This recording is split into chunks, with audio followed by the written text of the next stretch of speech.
mon mari est parti demander la main de sa Tisa. Ça, tu vas me laisser, tu vas aller marier une autre femme. Tu finis de marier la femme là. En rentrant maintenant, tu fais accident. Tu es à l'hôpital maintenant. Celle que tu allais marier là, elle n'est pas à tes cheveux. Hein. C'est moi que tu as trahi là. Il n'y a qu'à aller rester à tes cheveux. Il n'y a qu'à m'occuper de toi. À quoi et quoi? Puis avec son gars, le gars l'a fiancé. Ils ne sont pas encore mariés. Donc, ils sont en train de préparer leur mariage. Ils doivent se marier en mars. C'est ça, non? Oui, c'est ça, ma Ok. Ils doivent se marier en mars. Et elle est genre commerçante. Donc, elle va au Burkina prendre sa marchandise et puis elle retourne dans le pays, en Côte d'Ivoire, genre où elle habite. Elle est partie au Burkina, étant au Burkina. Voilà, en Côte d'Ivoire. Elle est partie au Burkina prendre ses trucs, ses affaires de commerce et tout. Sa copine l'appelle pour dire que son concubin est allé marier sa Kiza. C'est-à-dire la fille avec qui il sort dehors là. Il allait la marier. Et ils sont allés, ils ont fait le mariage. Donc quand ils ont fini de faire le mariage là, lui maintenant quand il rentrait là, malheureusement il y a eu un accident. Donc il s'est retrouvé à l'hôpital. Et elle maintenant, elle est rentrée à Abidjan, on lui dit qu'elle n'a qu'à aller prendre soin de son chéri. Elle a dit non, elle ne peut pas aller prendre soin de lui parce qu'il allait marier une autre femme et c'est en rentrant là qu'il a eu ce problème. Donc lui, elle ne peut pas aller s'occuper de quelqu'un qui allait marier une autre femme et puis c'est là il a fait accident là. Elle ne peut pas aller s'occuper de lui. Donc tu n'es pas allé à l'hôpital, tu n'es pas allé t'occuper de lui. Non, je ne suis pas partie là-bas. Voilà. Ses parents m'appellent. Ses parents insistent, ils m'appellent. Mais moi, il n'y a pas le choix aussi. Maintenant, ils m'appellent. Maintenant, il y a ma belle là. Elle me dit que non, que c'est comme si c'est moi qui ai fait. Mais je dis que j'en suis pour rien parce que le fait de refuser d'aller à l'hôpital rendre visite à mon mari, il dit que moi, je suis complice, que c'est ce que moi j'ai fait. En tant ma cause, ça n'a pas été le cas. Et moi, je ne peux pas encore aller à l'hôpital pour aller prendre soin de mon mari, lui qui m'a fait du mal. C'est ça. Maintenant, je ne sais plus quoi faire. Je suis au milieu d'eux comme ça. Parce que ma belle famille aussi, eux aussi, ils sont contre. C'est seulement son frère. C'est seulement son frère qui me soutient dans cette situation. Donc maintenant, ton mari, ton fiancé, il est à l'hôpital là-bas et puis toi, il te demande pardon. Oui, c'est ça. Ok, mais depuis je ne suis pas partie le voir. Donc, il sait que j'ai eu ce qu'il a fait derrière moi. Il est au courant de ça. Mais est-ce qu'il a marié là? Est-ce qu'il allait marier là? Moi, je ne sais pas. C'est moi qui suis à la maison. C'est moi, c'est sa famille qui connaît. Bon, c'est toi qui es à la maison, mais il s'est levé, il allait marier là. Celle qu'il allait marier, puis il a eu le problème là. Elle est où? Pourquoi elle n'est pas à l'hôpital là-bas avec lui? Et puis c'est toi, tu vas aller t'occuper de lui. Maintenant, lui te demande pardon là. Le pardon là, c'est pourquoi au juste? Pour que tu sois la deuxième femme, moi, puisqu'il est déjà marié. Il s'est marié avec une autre. Donc toi, maintenant, quelle sera ta place dans cette histoire? Je ne sais pas. Je suis ici là même là, sincèrement. Toute la famille est contre moi, sauf son frère. C'est lui seul qui me soutient. Je ne sais pas ma cause. Raison pour laquelle je vous ai appelé là, pour que vous me trouviez une solution. Je ne sais pas.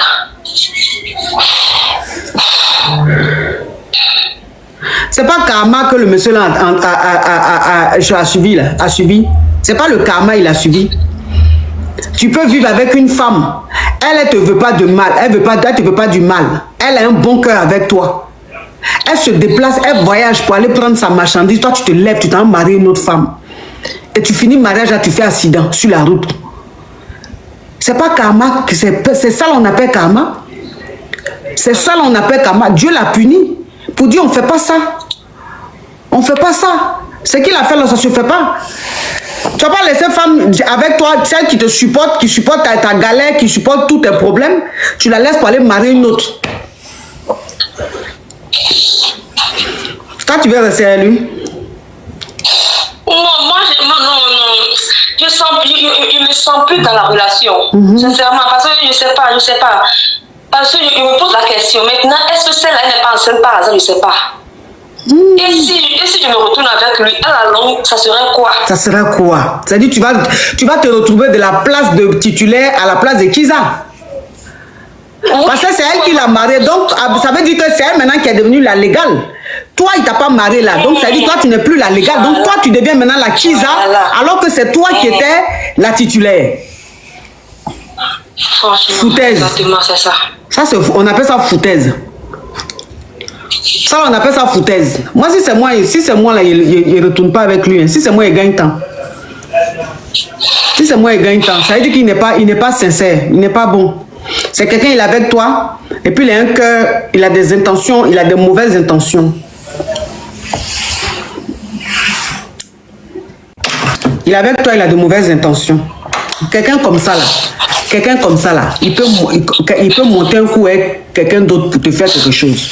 Quelqu'un comme ça, là, il peut te faire ça. Bah! Donc, il ne faut plus lui faire confiance. Si c'est moi là, il gagne temps. Il faut gagner temps. Tu es jeune. Tu as quel âge? J'ai 30 ans. 30 ans, tu es jeune? Toi aussi. Tu vas pas laisser un homme, un hypocrite comme ça, un sournois comme ça. Il est dangereux, ce monsieur. Il est dangereux. Là, aujourd'hui, il t'a fait ça. Demain, ça va être quoi encore? Il a fait quoi encore que tu ne sais pas? Ça veut dire qu'au fur et à mesure que les mois vont passer là, tu vas apprendre. C'est grave.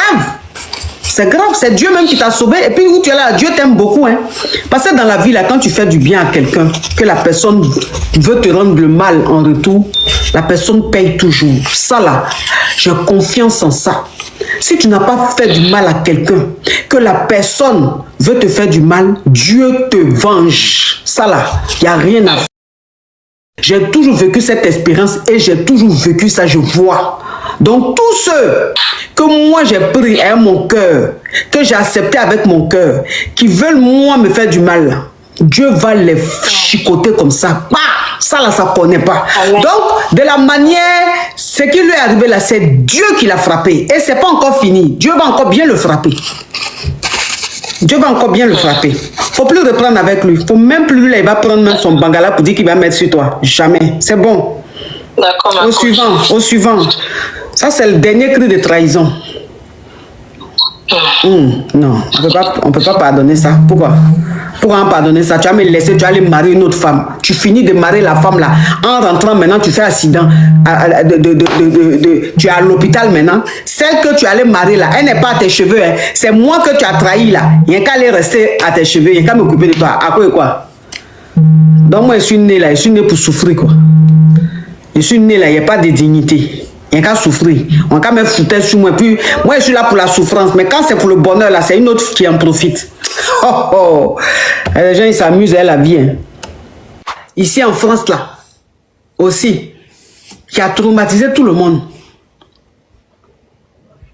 Une petite chose collégienne. Une collégienne. La petite fille, là, 6e. Elle a fini ses cours. Elle a fini ses cours. Elle a 11 ans. Elle avait 11 ans. Elle a fini ses cours. Louise, elle s'appelait. Père à son âme. La petite fille a fini l'école. À 15 h ou bien, je sais pas, 14 h ou bien à 13 h où il fait pas nuit là. Même si on est en hiver. Elle est en train de rentrer à la maison. Genre, elle habite à 10 minutes. Elle habite à 10 minutes de son collège. Il était 14 h, c'est ça, 14 h. Voilà quelqu'un, un jeune de 23 ans, qui parce qu'il est fâché, il n'est pas d'humeur, il descend, il voit la jolie petite fille en train de rentrer à la maison. Qu'est-ce qu'il a dit à la petite fille là-bas? Qu'est-ce qu'il n'a pas dit à la petite fille là-bas? La petite fille s'est retrouvée avec lui dans un parc. Il a déjà la petite fille là. Il a déjà la petite fille, la jolie petite fille de 11 ans qui a quitté au collège là, qui est en train de rentrer à la maison. Et la petite fille, sa grande soeur connaît son programme. Sa grande soeur, c'est que si elle a fini normalement à 14 h, à 14 h 10 ou 14 h 15, elle doit être à la maison. Sa grande soeur ne la voit pas. Il est 14 h 10, elle ne voit pas sa petite soeur. 14 h 15, elle ne voit pas. 14 h 20, dit, il y a quelque chose qui ne va pas. Parce qu'elle n'a pas cette habitude-là. Voilà comment elle a lancé l'alerte. Voilà comment elle a lancé l'alerte. Et rapidement, ils ont cherché la petite. Ils l'ont retrouvée vers les 1 h ou 2 h du matin. Déjà, même quand ils ont retrouvé la petite là, Celui-même, ceux qui ils ont mis leur idée là, ils ont pris, ils sont partis, ils les ont libérés parce que eux, ils étaient innocents. Ja, c'est un jeune de 23 ans qui, lui, a fait ça. Maintenant, on lui demande, mais tu as fait ça là. Pourquoi tu as fait ça?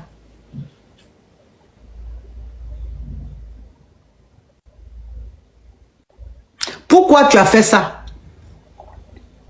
Il dit que lui, il est en train de jouer à un jeu vidéo. Lui, il est en train de jouer à un jeu vidéo. Maintenant, dans le jeu vidéo, là, lui, il a perdu au jeu. Il a perdu au jeu, là. Donc, comme il a perdu au jeu, là, lui, il était fâché. Donc, il voulait défouler sa colère. C'est pour ça, lui, quand il est descendu, là, c'est pour ça qu'il a fait ça. C'est pour ça qu'il a dit à la petite. Quelqu'un qui est en train de jouer à un jeu vidéo, parce qu'il a perdu au jeu. Lui, il est fâché. Il faut qu'il dise à quelqu'un. Mais est-ce que vous réfléchissez, est-ce que vous imaginez un peu l'ampleur de la bêtise? Toi, tu joues à un jeu vidéo, ou vous, dans vos jeux là, vous êtes en train de vous battre, mais vous entendez faire quoi? Tu perds dans le jeu là, quelque chose qui est virtuel, irréel. Toi, dans la réalité là, tu vas déjà enfant, 9 mois de quelqu'un, 11 ans, tu avais toute la vie devant elle. Ah non, ça là, ça m'a fait mal aussi. À cause d'un jeu vidéo. Ça là aussi, ça m'a fait très mal.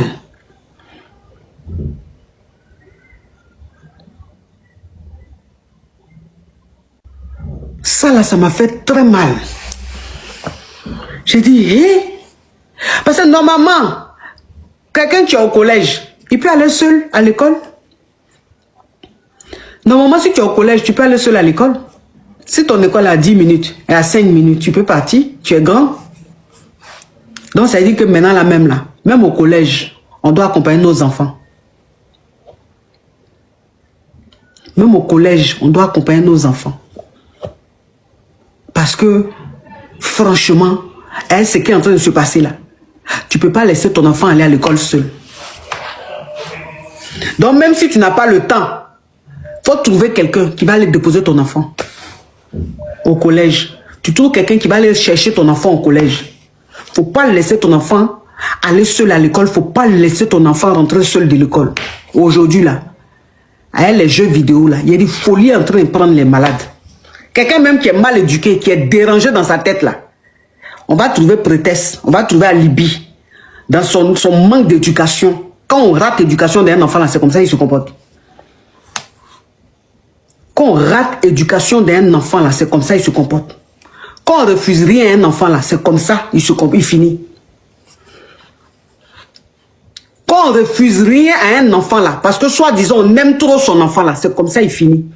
Parce que tellement qu'on lui a rien refusé, il pense que dans la vraie vie, on ne doit pas lui refuser. Il ne doit pas échouer quelque part, il ne doit pas, non. Il doit tout avoir. Donc quand il n'a pas, il fait des caprices. Et les caprices, au fur et à mesure qu'il grandit, ça s'agrandit. Au fur et à mesure qu'il grandit, ça s'agrandit. Quand on aime son enfant, on lui dit non parfois. On lui dit non parfois. Quand on aime son enfant, on gronde son enfant parfois. Quand on aime son enfant, on punit son enfant parfois. C'est ça l'éducation. À quel moment tu éduques ton enfant et ton enfant, tu lui refuses jamais rien. Tu lui dis jamais non. Tu ne te fais jamais à lui, tu ne le punis jamais.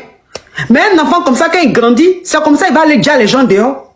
C'est comme ça, il va être dérangé.